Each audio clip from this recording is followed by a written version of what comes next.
mangesikhathi sakho umsolo ugcine evelile namhlanje and izinto eziningi ezivelayo uphila saka isicelo sebail usilaqazile ukuphawula kwena like njengoba besishilo nje ukuthi vele uyayiphilela saka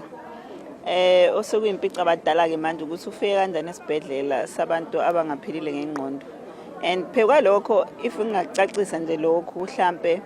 ukuthi ukuze afike kwakhona enkantolo la ithine size saphusha uIO ukuthi ngeke sifuna ukuthi idodo lize ligcine lifikile la ngoba khona esibhedlela bese bethi bayamdlulisa bamise eFort Napier so ilento sesifuna ukuyazi ke thina ukuthi bamdlulisa ngaliphi isibhedlela I think nje manje sekufanele sithole impendulo kusona isibhedlela ukuthi umuntu olimala izandla kufike kanjani ukuze kuthiwa uyagula ngekhanda umuntu okuvela kahle nje kuyayibonakala ukuthi lo muntu akaguli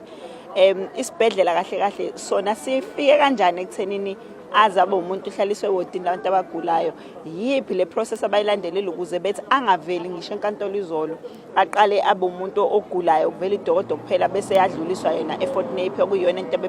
ebebefisa ukuthi yenzeke so we see this njengoba kwenzeka manje ukuthi eminye imndeni lento yenzeke kuyinto ejwayelekile ukwenzeka kube besingekho thina la namhlanje kuningi ngabe konakele kulomndeni ogcina ngaba uyitholanga ijustice le kufanele bayithole manithola mhlawumbe ngomndeni usisi yena usenjani esibhedlela ayisima sikakabi sihle kusisi ngoba ngisho nje ukuthi umuntu othole ukugwazela nasekhanda akukona umuntu osesimene esikahle so sisakhuleka na umndeni siyathemba nje ukuthi uzolulama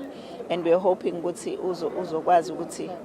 abe right mhlawumbe going forward yini elilindele ukuyibona i-unfold enkantolo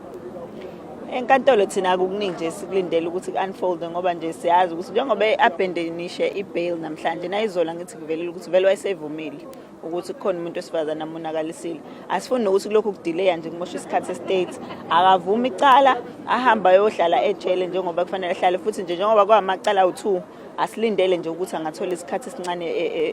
selokhuza se jail time kumele ahlale nje impela jeze ejele bese qedile futhi ukujeza ejele kube sekulungiswa already kamanje imali from uhulumeni wakhe ukuthi mase ephuma la bamgodukisa ekubo